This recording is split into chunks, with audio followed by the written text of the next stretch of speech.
My name is Mila West. I recently turned 29, and for my absolute entire existence, I was designated the ugly duckling of my family. I was the runner-up, the background character, the child my parents simply couldn't be bothered to pour any energy or resources into. Just about 6 months ago, my older sister Serena tied the knot. My parents happily drained $85,000 for her big day, with a whopping $15,000 dedicated to the dress alone. Around that same time, I casually brought up that my partner, Daniel, and I were also thinking about tying the knot. My mom stared at me like I had just delivered a punchline. "Sweetheart," she sighed, "do you honestly believe people would show up? Serena has the looks in this family. We need to allocate our funds where they count." So, I kept my mouth shut. I took my assigned place in the very last row of the venue, literally seat number 299 out of 300. I walked into that venue believing the day would play out perfectly for them. But then, the best man took the floor for his toast, and every single illusion I had about my flawless older sister shattered into a million pieces. Before we dive into exactly what Marcus unleashed on that microphone, do me a quick favor, hit that like button and subscribe, but only if you're genuinely hooked on this story. Also, let me know in the comments where in the world you're tuning in from, and what the local time is. This entire mess really began 3 years back when Serena introduced us to Brandon. If you grew up in the West household, you learned your exact rank very quickly. Serena was the glowing sun at the center of our universe. I was just some dim rock caught in her orbit, completely washed out by her brilliance. My mom, Diane, spent her 20s doing beauty pageants. She never took home the crown. She was the runner-up twice, a fact she never let us forget, but she channeled every ounce of her broken dreams into Serena. My sister possessed the golden blonde hair, the piercing blue eyes, and the kind of striking facial symmetry that genuinely made people pause on the sidewalk. By her 6th birthday, she was a veteran of the state's Little Miss circuit. And then there was me. I had plain brown hair, standard brown eyes, and features my mother once generously dubbed acceptable. "You have your own kind of charm," she would murmur, fixing my collar while her gaze naturally drifted past me to watch Serena perfect her pageant wave in the hallway mirror. Not every girl has to be stunning. I quickly learned that my superpower was fading into the background. As Serena's bedroom filled up with glittering crowns and silk sashes, mine filled up with novels. While my mother chauffeured her to weekend competitions, I navigated the city buses to get to the public library. When I earned straight A's and made the middle school honor roll, I sat in the auditorium alone. My parents were states away at Serena's regional finals. "We'll do something special when we get back," my dad swore over a quick phone call. They never did. One afternoon, I stumbled upon a stack of family albums shoved deep into a hallway closet. I flipped through them. There were 47 pages entirely devoted to Serena. Every single dance recital, every modeling gig, every minor life event was documented. I had a grand total of 3 pages, 1 infant snapshot, a kindergarten portrait, and a terribly cropped photo from my 8th grade graduation where the camera missed half my face. I literally counted the pages a second time, convinced I had made a mistake. I hadn't. My mother was experiencing her fantasy life through Serena. I was simply the spare, the extra child who required zero investment. For years, I convinced myself I didn't care. I swore I was perfectly fine. It took me 29 years to admit I was completely lying to myself. Brandon Hayes entered our orbit 3 years ago at an upscale charity banquet. Serena was attending in her capacity as a lifestyle influencer. She had amassed around 500,000 followers who tuned in daily to watch her blend foundation and preach about mental wellness. Brandon was there because his family had bankrolled the gala. They were the Hayes family. Proper, old money wealth. The kind of fortune that speaks in whispers rather than shouts. When Serena finally brought him over for a family dinner, my mother looked like she was going to hyperventilate. "A Hayes," she hissed to my dad in the kitchen, squeezing his shoulder. "Can you even fathom our little girl with a Hayes?" From that evening forward, the absolute only topic of conversation in our home was Brandon. Brandon's position at the hedge fund. Brandon's sprawling family compound in Connecticut. Brandon's mother's lifelong dream of throwing a winter gala. I would sit at the end of the table, entirely muted, watching my parents strategize Serena's social ascent like military commanders. "This is the connection that alters our family's trajectory," Mom stated loudly one evening, not even trying to be discreet.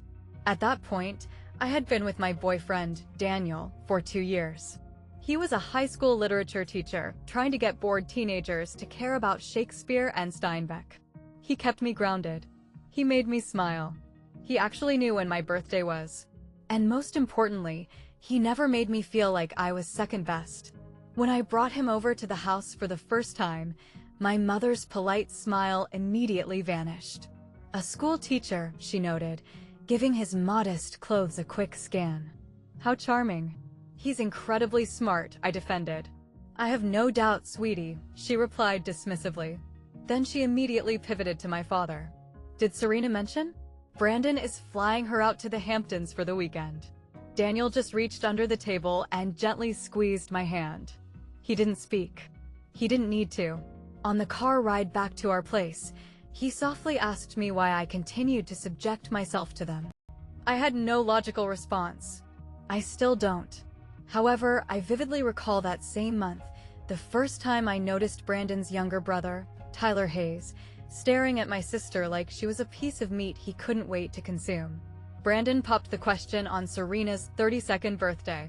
He gave her a massive 3-carat rock on a Manhattan rooftop, complete with a hired photographer crouching behind the foliage to catch her supposedly raw, genuine reaction for her Instagram feed. When they announced the wedding budget, I thought I was going to pass out. $85,000. My mother relayed this at dinner, practically vibrating with triumph. The estate rental alone is 40 grand, but the Hayes family has connections with the owner, so we're getting a deal. 85 grand for a single afternoon. For floral arrangements that would be in the trash by Sunday, for a cake that would be digested, and for a gown that would spend the rest of eternity zipped in a garment bag. Daniel had asked me to marry him 3 months prior to this. It was a quiet, intimate moment in our living room. He offered me his late grandmother's vintage ring and stumbled through a speech he'd clearly been rehearsing for weeks. I didn't even let him finish before I blurted out yes. I hadn't shared the news with my parents yet. I kept waiting for a window of opportunity. That evening at dinner, I foolishly thought the window had opened. "Actually, Daniel and I recently got engaged too," I interjected when my mom finally paused to take a breath. "We were thinking about doing a tiny ceremony. Maybe next spring." The dead silence that followed was suffocating. My mom slowly placed her wine glass on the table. "Mila, darling, that's very cute. We were thinking of just doing it in the backyard," I pushed on. "Nothing extravagant. Just immediate family and some close friends." "Sweetie," my mom's tone shifted into the sickly sweet register usually reserved for toddlers. "Do you honestly believe people would show up? I mean, especially when you compare it to what Serena is doing." She trailed off, leaving the insult hanging in the air. She didn't have to spell it out. "We need to put our resources where they count," she elaborated. "Serena has the looks, Mila. This marriage is an opportunity that could elevate all of us." My dad didn't utter a single syllable. He just focused intently on his dinner as if his mashed potatoes were the most fascinating thing on earth. His refusal to defend me stung infinitely worse than her cruelty.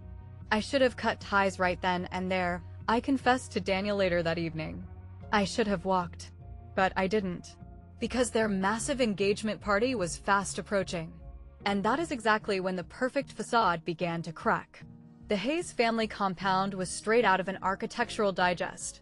Massive white pillars, flawlessly trimmed topiary, and staff members weaving through the attendees holding flutes of champagne that likely cost more than my monthly car payment. I attended the event solo. Daniel was excluded from the guest list. "We have severe space constraints," Serena had told me, refusing to make eye contact. "It's immediate family only." "I'm sure you get it." Oh, I got it. The gathering was a sea of strangers. Brandon's fraternity brothers, his father's corporate partners, and wealthy aunts and uncles whose surnames were plastered on university libraries. I floated around the perimeter like a phantom, offering polite smiles and robotic nods. That was when Tyler really caught my attention. The younger Hayes brother was 28, a personal trainer who looked like he had been chiseled out of marble. He shared Brandon's dark features and sharp jawline, but his eyes carried a distinct, predatory edge. I caught him staring at Serena from across the courtyard. She was holding court by an ice sculpture, giggling at a joke someone made.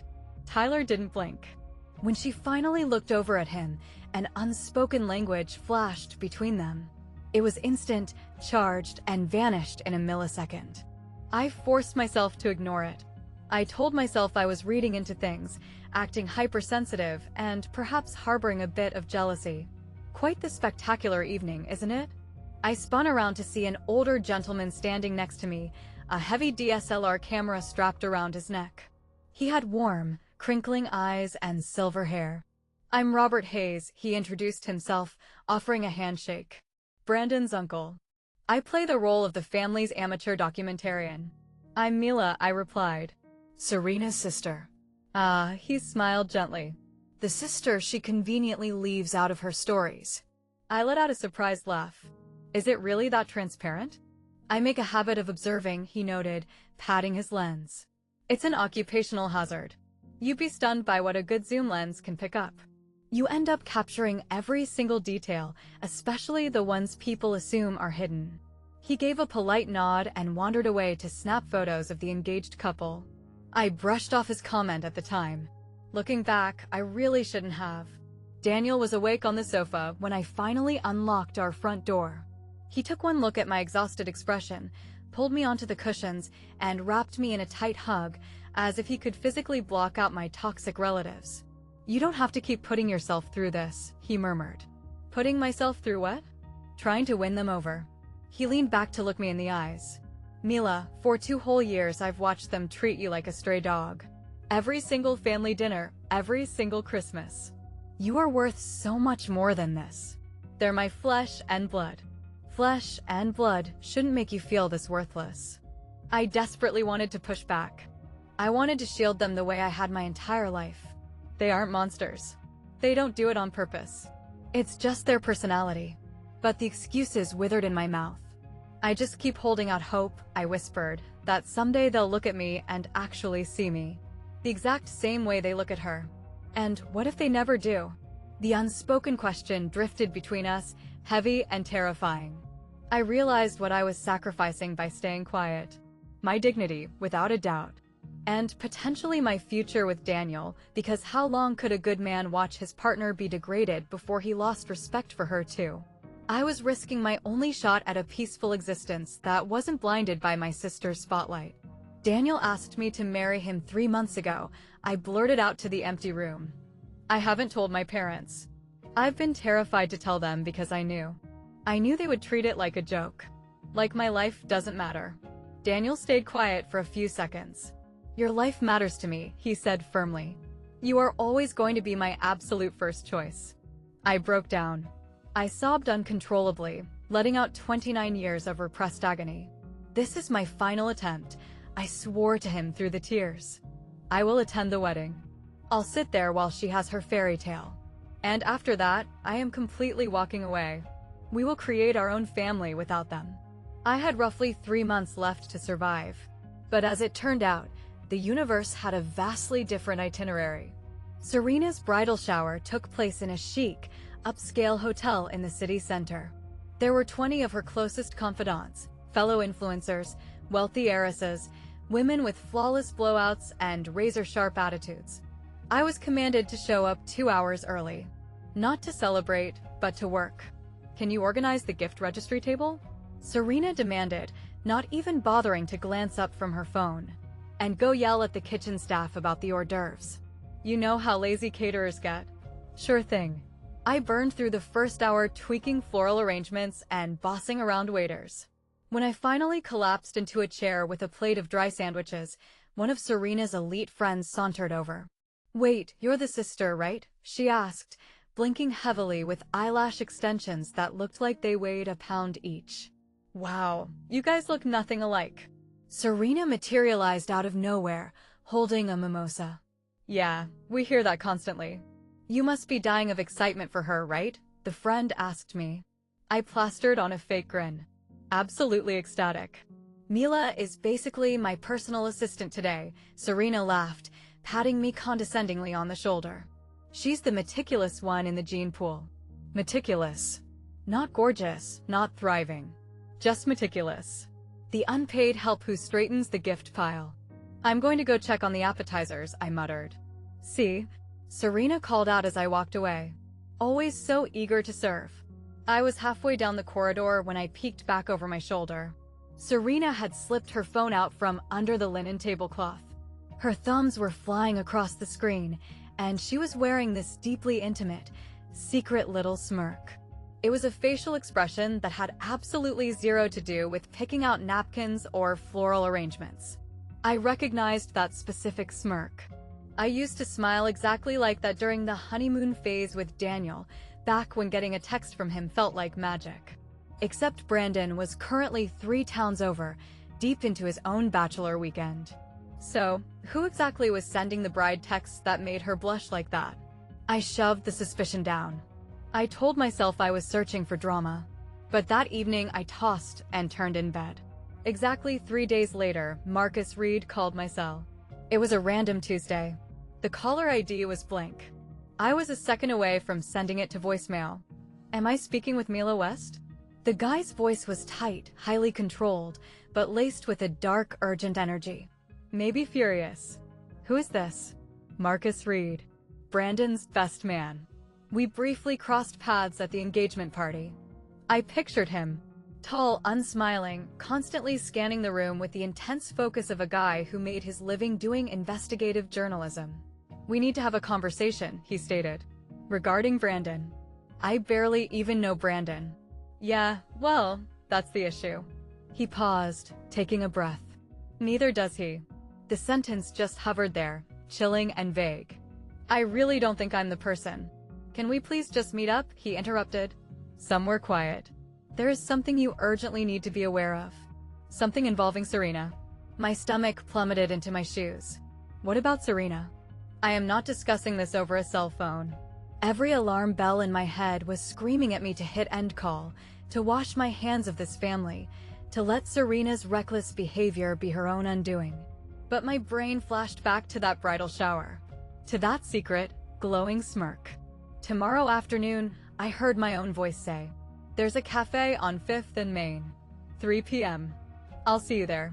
He disconnected before I could reconsider. 20 minutes later, Daniel walked in and caught me staring blankly at my screen. Who called? Brandon's best man. I dropped the phone on the counter. He claims he has a secret about my sister. What kind of secret? I have no idea. Daniel sat next to me, his brow furrowed in worry. Mila, you know you don't have to wade into their mess, right? I know. But a tiny piece of my soul, the piece that had been silenced and sidelined for 29 agonizing years, the piece that had just watched and absorbed the abuse, desperately wanted to pull the curtain back. Just this once, I wanted to see the truth. Marcus was already sitting at a corner table when I walked in, gripping a mug of black coffee like he was trying to strangle it. Up close, the guy looked utterly exhausted. It was the heavy exhaustion of a person burdened by a secret they desperately wanted to unlearn. I appreciate you showing up, he nodded at the empty chair across from him. I was 50-50 on whether you'd actually come. I almost stayed home. I sat down and wrapped my fingers around my latte. All right, let's hear it. He skipped the small talk. Brandon is basically my blood brother. We met in our freshman dorm. He is genuinely one of the most pure, decent guys on the planet. Marcus stared dead into my eyes. He has the right to know what's going on. Which is what? Your sister. And Tyler. The name physically knocked the wind out of me. Tyler. The younger brother. The guy with the wolfish stare. I've caught them together, Marcus pressed on. At the engagement bash. At a cocktail bar 2 weeks ago. And last month? I watched Serena walk out of Tyler's apartment lobby at 2 in the morning. That isn't hard proof of anything. My mind raced back to Serena's hidden phone. The electric eye contact. Why bring this to me? Because Brandon refuses to hear it. He assumes I'm just being wildly paranoid and overstepping. Marcus leaned in closer. But you grew up with her. You must have picked up on something. A slip-up. Anything. I thought about the bridal shower. I don't have any concrete facts. I chose my words deliberately. But you suspect something. I hesitated for a long time. Maybe? Then work with me. His voice actually wavered for a second. Help me stop my best friend from pledging his life to a fraud. I really should have declined. I should have stood up, walked out, and let the chips fall. Instead, I looked at him and asked, "What is your game plan?" "Whatever it takes." The wedding was exactly 8 weeks away, and I had just crossed a line I could never uncross. The rehearsal dinner took place in a VIP room at one of the most historic steakhouses in the city. Heavy oak walls, crystal lighting, the distinct hum of limitless bank accounts. I was banished to the absolute farthest end of the dining table, sandwiched between two of Brandon's elderly great-aunts who literally kept calling me by the wrong name. During the salad course, I slipped away and drifted toward the back corner where Uncle Robert was standing alone, clicking through the playback on his digital camera. "Catching anything good?" I asked casually. He glanced up, startled, before breaking into a grin. "Ah, Mila. The Phantom Sister. You actually remembered me. I told you I'm observant." He rotated the camera body to face me. "Care to review the evidence?" He started pressing the arrow pad, flashing through dozens of high-res files. Serena and Brandon looking perfectly in love, my parents glowing with arrogant pride, clinking glasses, and moody candlelit portraits. Then he hit the next button and froze. The warm smile instantly drained from his features. His jaw locked up. "Did something happen?" I whispered. "There are some memories that really shouldn't be immortalized," he mumbled, sounding like he was talking to a ghost. He rapidly skipped past the image before I could get a clear view, but I saw enough. Two silhouettes backed into a pitch-black corner. Uncomfortably intimate. "Hey, Uncle Robert!" Brandon shouted from across the room. "Come get a group shot of us with my folks." Robert pasted on a fake smile. "The boss is calling." He hurried off, leaving his cryptic warning ringing in my ears. Some memories shouldn't be immortalized.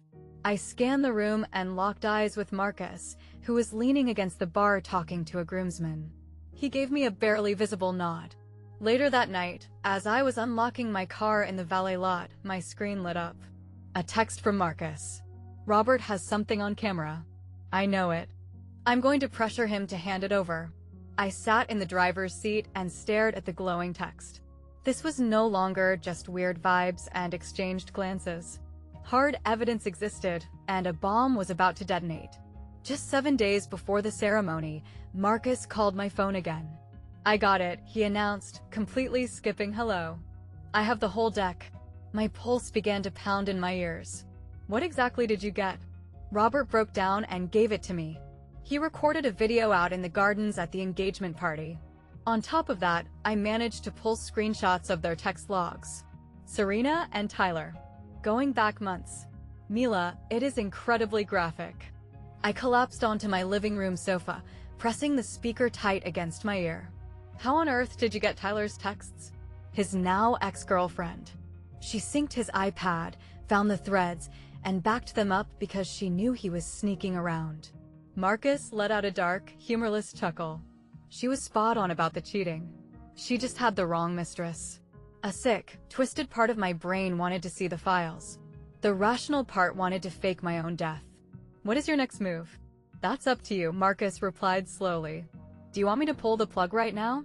I can drive over to Brandon's place tonight." I dropped the files on his coffee table. "The wedding gets canceled tomorrow." I squeezed my eyes shut. I visualized the utter nuclear fallout. My parents' horrified faces, Serena screaming like a banshee, and the absolute certainty that they would somehow blame the entire catastrophe on me. "No," I finally answered. "Do not show it to him privately." "Mila, I cannot be the guy who blows up his life. And I cannot be the bitter, jealous sister who ruined the golden child's fairy tale. If he learns the truth, he needs to learn it in a way that proves I had nothing to do with it." The line went dead silent. "I hear you," Marcus said softly. "But I absolutely refuse to let him say I do to that woman." "Then you do what you feel you have to do. Just keep my name out of it." "Are you positive?" "I'm positive." When the call ended, my fingers were vibrating. Daniel found me sitting alone in the dark an hour later. "Whatever storm is brewing," he said, pulling me into his chest, "you are not the one responsible for the rain." He was incredibly right. But the wedding was officially a week away, and whatever kamikaze mission Marcus had planned, I had a front row seat to the carnage. Okay, let me take a quick breather here. If you're listening to this and your jaw is on the floor, thinking, "This cannot be a true story," believe me, I was in the exact same boat. I spent the entire week praying Marcus was delusional. If you are dying to know how this explosion played out, take 1 second to like this video and subscribe to the channel. Your support keeps me going. Alright, let's get into the wedding day. Because this is the moment my entire universe flipped upside down. The morning of the wedding was miserably overcast and sticky, the exact type of humidity that destroys hair and gives wedding planners an ulcer. By midday, the thick clouds parted just enough to allow a sickly, pale light through. "Gorgeous lighting," the guests muttered.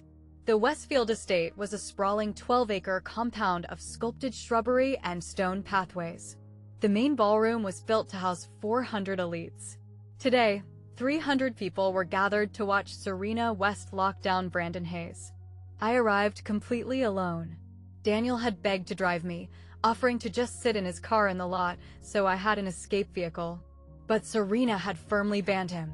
Space constraints, she had reiterated through gritted teeth. My partner of 2 years wasn't even deemed worthy of a plastic folding chair. I navigated to the very back of the cavernous ballroom. Row 15, seat 23. I was guest number 299 out of 300. It would have been hilarious if it didn't feel like a knife to the ribs. The space gradually packed out. Women draped in couture, men suffocating in bespoke tuxedos, everyone silently calculating each other's net worth. I barely recognized a soul. Then I spotted Marcus. He was standing near the altar with the rest of the groomsmen, fixing his lapel flower. He possessed a terrifying, icy calm. The demeanor of a man walking out to the firing squad who had already made peace with his maker. He caught my eye from across the room and gave one microscopic nod. My stomach tied itself into a knot. Tyler was lined up with the groomsmen as well, standing third from the left. Even from 50 feet away, I could see his skin practically glowing with nervous sweat. He kept tugging at his collar. His smile looked agonizingly forced. He sensed the guillotine hovering above his neck. He just couldn't see the blade yet. The string quartet struck their first chord, and 300 heads snapped toward the massive oak doors. Here came the bride. Serena materialized like a glowing apparition from a Vogue editorial. The gown was the ultimate manifestation of my mother's vanity. $15,000 worth of intricate, hand-stitched lace, dragging a cathedral-length train that looked like a snowdrift. Her veil was gossamer thin. She glided down the aisle clutching our dad's arm, her smile blinding, her focus locked on Brandon. My mom was already weeping into a tissue. "Isn't she just breathtaking?" a woman whispered behind my row. "Absolutely flawless," a man replied. "Like royalty." I sat there and watched my father gracefully hand my sister over to her groom. My dad's face was illuminated with a level of profound pride that I had spent 29 years starving for. My mom dabbed at her eyes, letting loose the tears she had been storing up for 2 decades. This was it. The flawless daughter achieving the flawless victory. Standing at the altar, Brandon gently took Serena's hands. His expression was completely unguarded, radiating a pure, innocent adoration that made me feel physically sick. He was entirely clueless. He had absolutely zero idea that the angel in white had been deceiving him for months. He had no clue his own flesh and blood knew what his bride tasted like. "I, Brandon, take you, Serena, to be my lawfully wedded wife." His voice boomed steadily over the PA, "to have and to hold, from this day forward. To be honest and faithful." Honest. Faithful. The grotesque irony was suffocating. Serena recited her vows without a single stutter. Not a micro-expression of guilt. She was a professional. She had been rehearsing for an audience her entire life. "I now pronounce you husband and wife." The ballroom exploded into a standing ovation. 300 wealthy elites violently applauding a massive, disgusting lie. I forced my hands to clap too. What other option did I have? But as the newly minted couple marched back down the aisle, My eyes darted to Tyler. All the color had drained from his face. He was sweating completely through his designer jacket. The storm was coming, and every hair on his arms was standing up.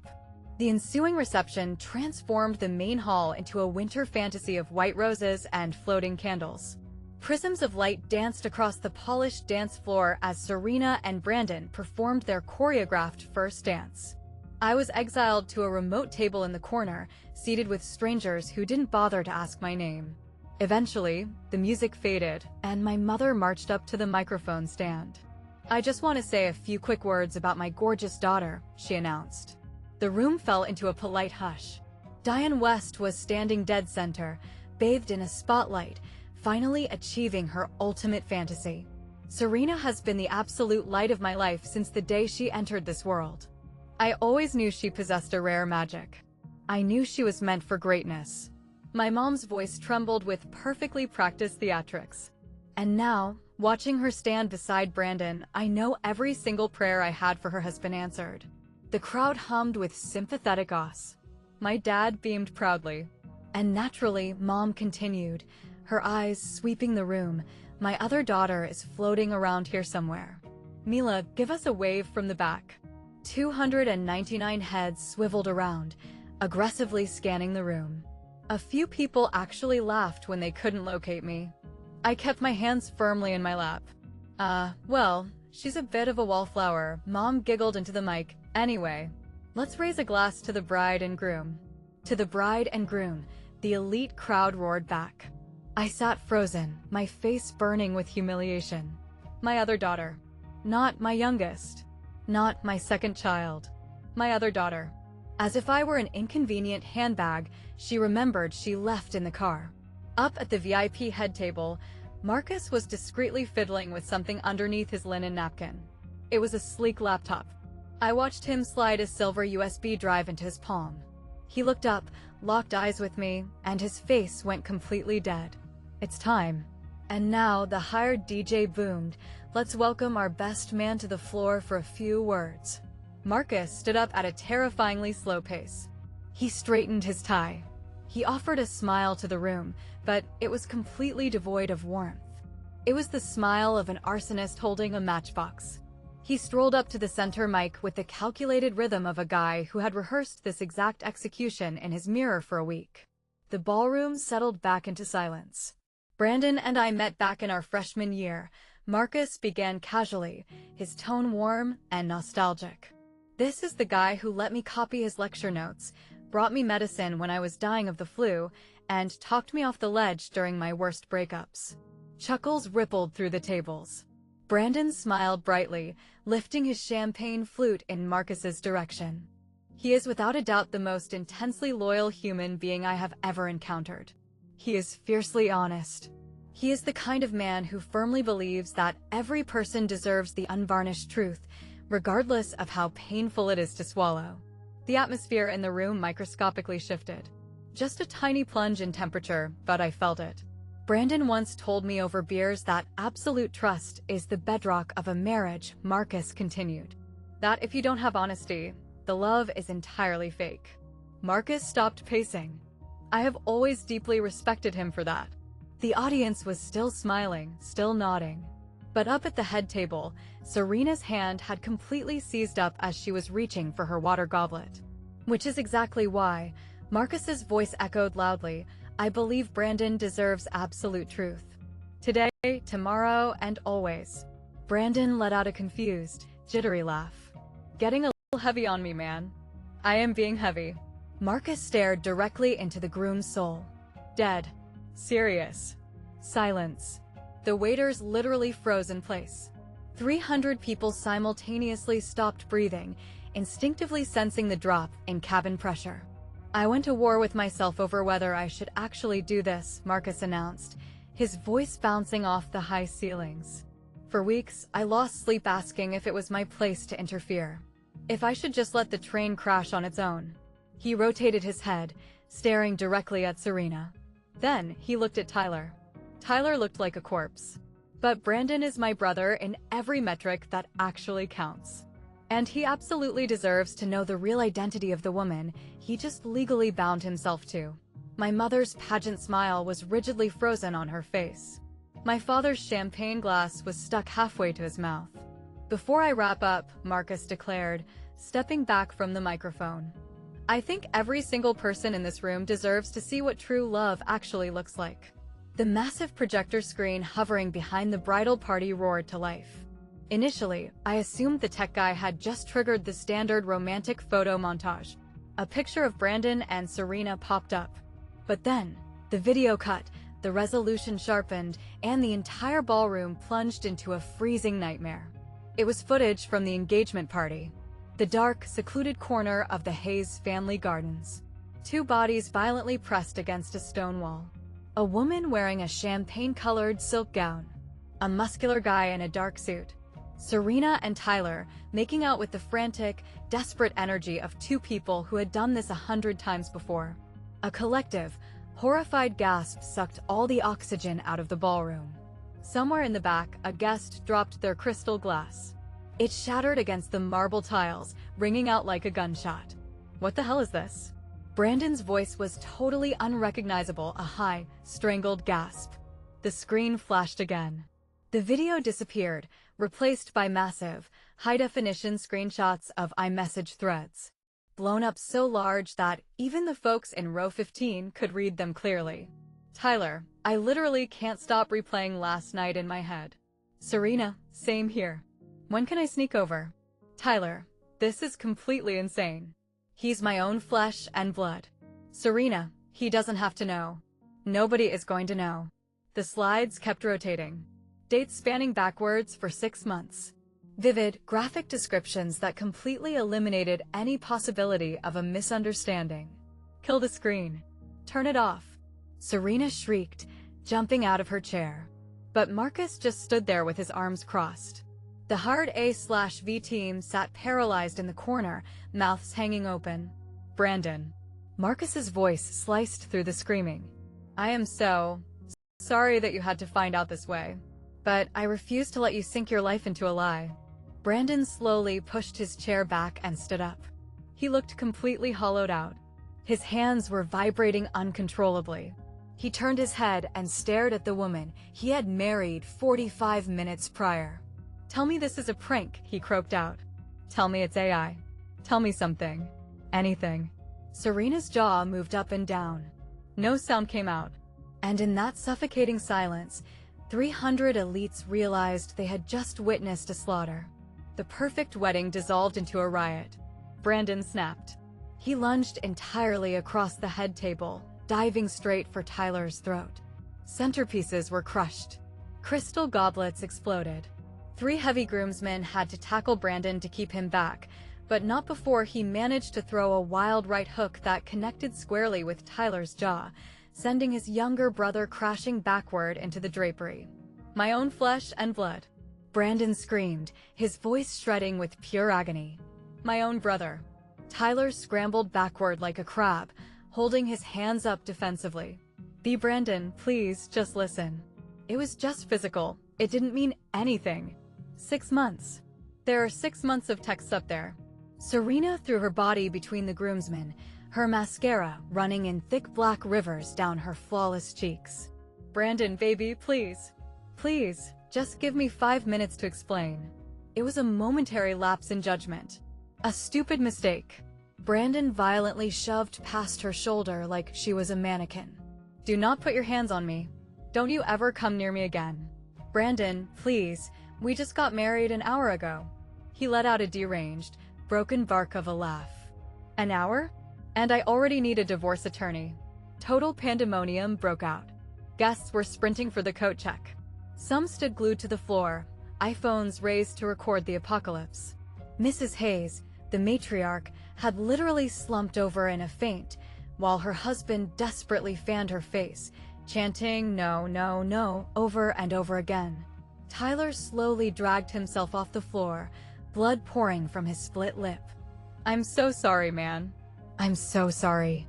"Walk out of those doors," Brandon hissed, his tone dropping to a terrifying deadpan. "Walk away right now before I commit a felony."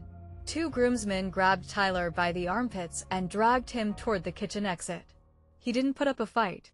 And Serena, the flawless, $85,000 princess, stood totally isolated in a sea of broken glass and crushed flowers, watching her empire burn to ash. For one split second, my heart genuinely broke for her. And then my brain replayed 3 decades of casual cruelty, mocking jabs, and emotional neglect. The pity evaporated. In the madness, I had completely lost track of my parents. I finally spotted them frozen near the wreckage of the head table. My mother was digging her acrylic nails so deeply into my dad's bicep that he was grimacing in pain. Did you know? Her voice was a terrifying, high-pitched hiss. Richard, tell me you didn't know about this. I had no idea, my dad stammered, looking like he had aged 20 years. I swear to you, Diane, I had no clue. Our Serena. Mom whimpered, finally cracking. Our perfect little girl. She couldn't even compute it. She couldn't merge the image of her divine goddess with the cheating villain currently sobbing on the floor. Then, her eyes locked onto me across the room. She zeroed in and marched through the debris like a zombie. Mila. She clamped her hands onto my shoulders, shaking me. You knew about this, didn't you? You knew. I stared back at her with absolute ice in my veins. I had my suspicions. Then why didn't you open your mouth? Why didn't you save us from this? The sheer audacity of the question almost made me laugh out loud. And would you have believed a word I said? I asked calmly. Of course I would have. Would you? I didn't break eye contact. If the ugly duckling came to you and claimed your golden child was sleeping around, what would your reaction be? Would you have investigated? Or would you have called me a jealous, spiteful liar trying to ruin her big day? Mom's mouth opened, but her vocal cords failed. Exactly, I whispered. I reached up and forcefully peeled her fingers off my dress. Behind us, Brandon was marching toward the lobby doors, flanked by Marcus and his recovering parents. He didn't spare a single backward glance at Serena. I knew exactly how that felt. He paused at the doorway, turning to the 50 or so guests who were too paralyzed to flee. I appreciate you all coming out today, Brandon announced, his voice carrying a scary, hollow calm. I realized this wasn't the party you RSVP'd for. Trust me, it wasn't the one I was expecting either. Serena practically crawled through the crowd, her dress dragging through puddles of spilled wine. Brandon, I am begging you, can we just step into a private room? He stared directly through her forehead. My lawyers will be reaching out on Monday morning. We are filing for an immediate annulment. An annulment? You can't just. Watch me, he snapped. He finally looked her in the eyes. You had half a year to come clean. Half a year. Instead, you put on that dress, stood on an altar, and mocked every vow you made. They meant everything to me. You were screwing my brother. For 6 months. And you still let me pay for this circus. What exactly about that isn't a joke? Serena's entire structural integrity finally collapsed. She dropped to her knees right there in the ballroom, her $15,000 gown soaking up the mess on the floor. I love you, she wailed. You don't even know how to spell the word, Brandon shot back, and he walked out into the rain. Marcus hovered in the doorway for a brief second. He scanned the chaos, locked eyes with me, gave one firm nod of respect, and vanished into the lobby. The room felt like ground zero of a bomb strike. Smashed centerpieces, tipped chairs, and an untouched 5-tier cake acting as a twisted monument to a dead relationship. I quietly picked up my clutch and started walking toward the exit, carefully stepping over the shattered crystal. I was 2 feet from freedom when my mother physically blocked the door. Where do you think you're going? She shrieked, frantic. You cannot walk out right now. Watch me. But Serena she needs us to handle this. I adjusted the strap of my purse. Serena is 32 years old. She can handle the fallout of her own betrayal. I'm checking out. Mila, stop. Mom grabbed my wrist. We need you to help us manage the guests, call the vendors. You're her sister. You're the organized one, you have to. I have to what? I spun around, my voice dropping an octave. Play the maid? Fix her colossal screw-up? Be the ugly little assistant who cleans up the mess while the princess cries. I didn't mean it like. You stood on a stage an hour ago and called me the other daughter to 300 people, I said, my voice terrifyingly flat. You have spent 3 solid decades treating me like an unwanted accessory. And now, suddenly, you want my administrative skills. Mom's face crumbled into a mask of pure horror. Mila, I love you. Mom, I'm completely done being a ghost. I gently but firmly detached her hand from my wrist. When you are finally ready to treat me like your actual child, instead of Serena's fluffer, you have my number. I shoved the heavy doors open and walked out. Daniel was leaning against the hood of his sedan in the pouring rain. He took one look at my face. How bad was the explosion? Nuclear. He opened the passenger door. We drove in absolute silence. It wasn't until we merged onto the highway that I realized tears were streaming down my face. I wasn't crying over Serena's ruined life. I wasn't crying for my embarrassed parents. I was mourning the little 8-year-old girl who had counted the pages of a photo album and realized she didn't exist. I was crying because I had finally stopped begging them to notice me. Daniel reached across the console and gripped my hand. He held it the entire drive back. I know some of you listening might be thinking, wow, you must have felt like a god walking out of there. But honestly, I just felt profoundly exhausted. I was so deeply tired of fighting for scraps of love. If you've ever been the black sheep, let me know in the comments below. Have you ever sat back and let karma do the heavy lifting? I want to read your stories.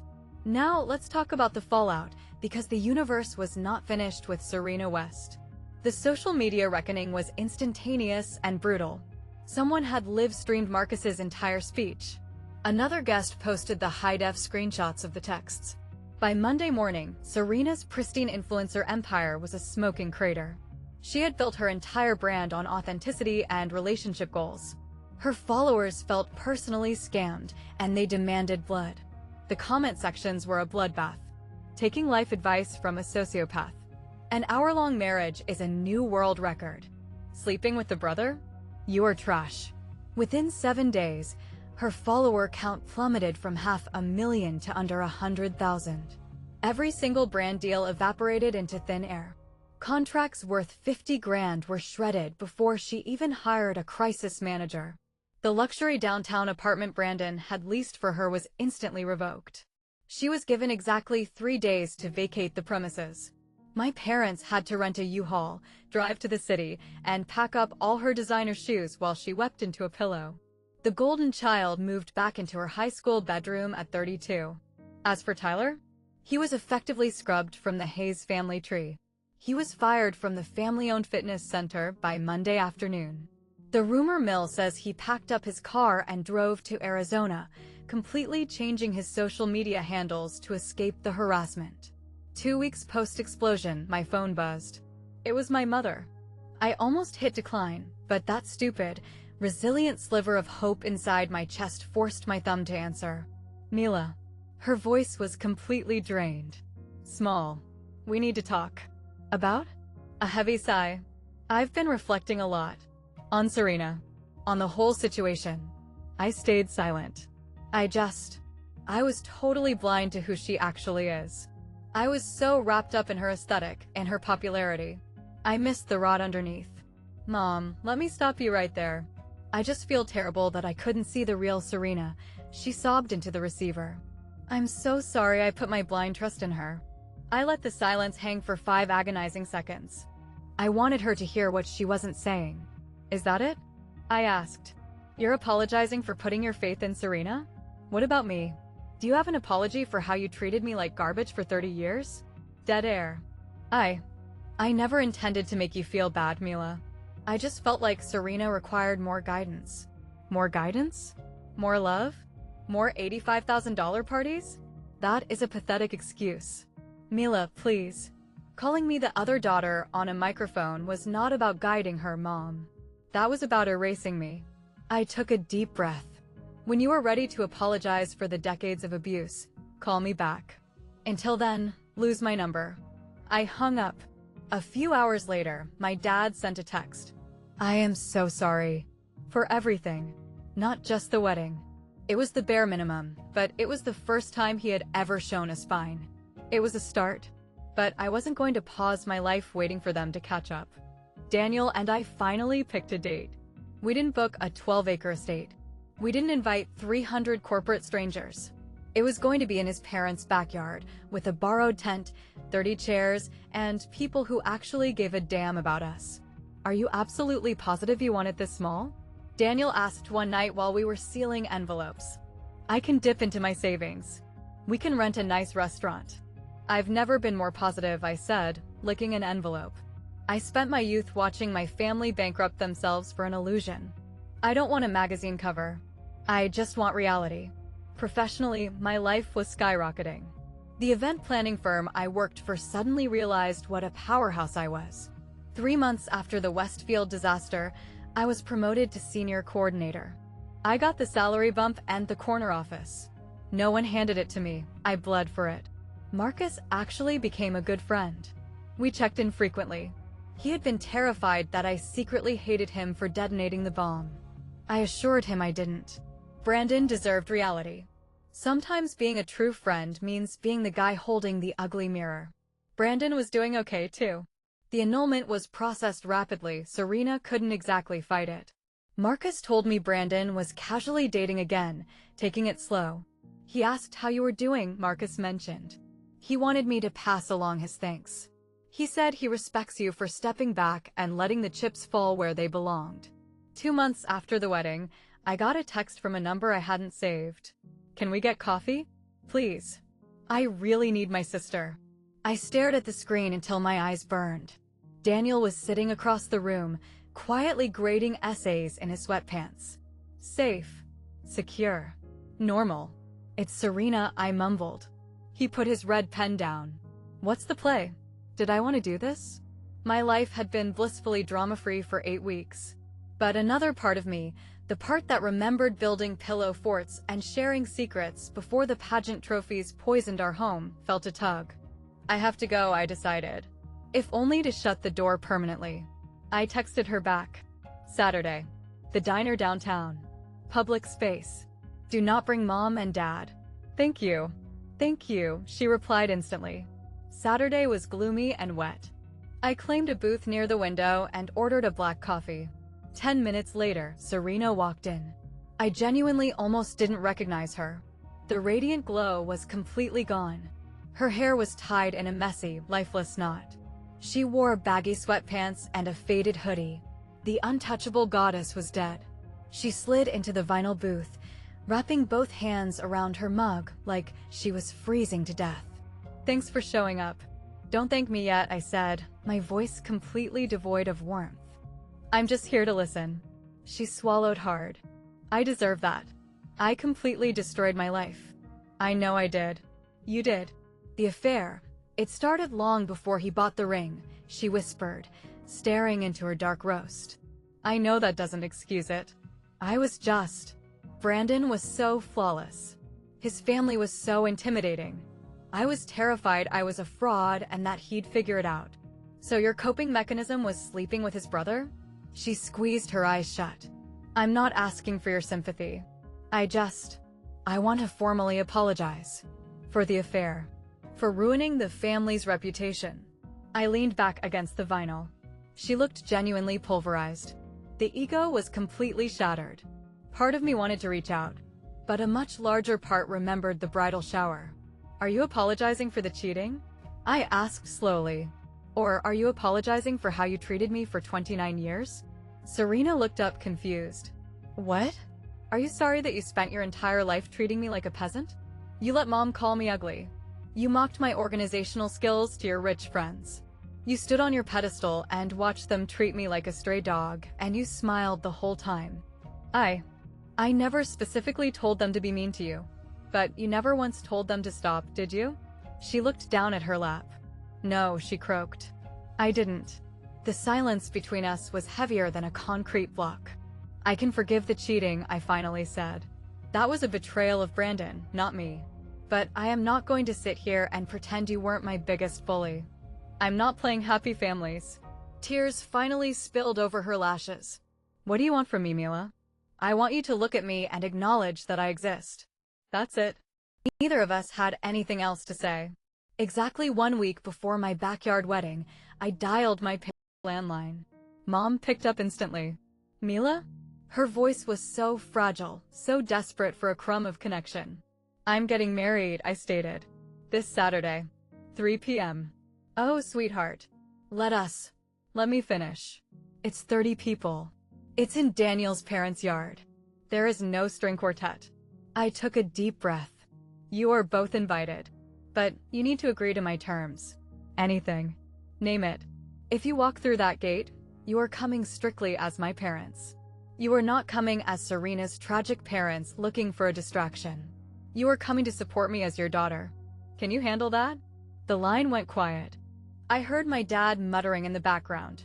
Then, Dad took the receiver. We will be there, Mila, his voice broke. Whatever you need from us. I need you to finally see me. We see you, he cried. We were blind, but we see you now. Mom grabbed the phone back. Can we at least bring a gift? I know we ruined everything. I want to try. Then try, I said softly, and hung up. Daniel was leaning against the kitchen frame. Well, they're coming. I looked down at my hands. They're actually coming. Are you okay? Yeah, I think I really am. It rained on my wedding day. It wasn't a cute mist.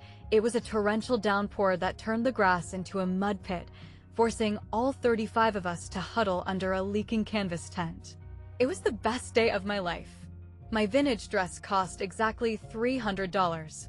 My bouquet was a bundle of wild daisies Daniel had ripped out of a nearby field. The officiant kept stumbling over our names and making everyone laugh. And I felt like a queen. My parents sat in the second row. The front row was strictly reserved for Daniel's folks, the people who had loved me without a single prerequisite. But my parents showed up. Mom wept tears of actual joy the entire time. Dad kept wiping his glasses. Marcus was there, and he brought Brandon as his plus one. Brandon looked 100 pounds lighter. He gave me a massive hug after the vows. Thank you, he whispered. For what? For being the exact opposite of her. Serena did not attend. I didn't send her an invitation. The wound was still too fresh. But the morning of, a courier dropped off a massive bouquet of lilies with a handwritten card. I am praying this is the start of your happily ever after.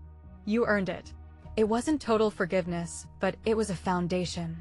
When Daniel and I finally exchanged rings, I wasn't thinking about the missing ice sculptures or the cheap folding chairs. I looked around at 35 people standing in ankle-deep mud because they genuinely wanted to see us win. I choose you, Daniel promised. Today, tomorrow, and every day. People always flood my inbox asking if I secretly hate my family. It isn't a simple yes or no. I wasted 29 years begging for a spotlight that was permanently aimed at my sister. Here is the ultimate truth I learned from this nightmare.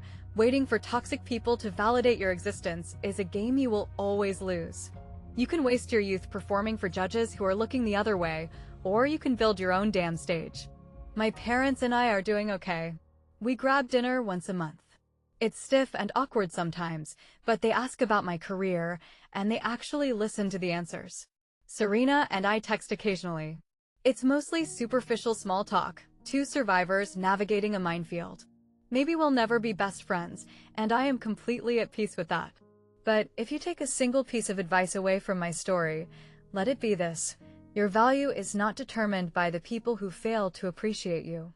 Throwing up boundaries is not a selfish act, it is basic survival. And the ultimate revenge isn't destroying someone's life, it's simply thriving in your own. If you're sitting out there feeling like the backup plan, the ugly duckling, or the second choice, please hear me. You deserve to be the absolute first priority. I was never invisible. My family just actively chose to look away.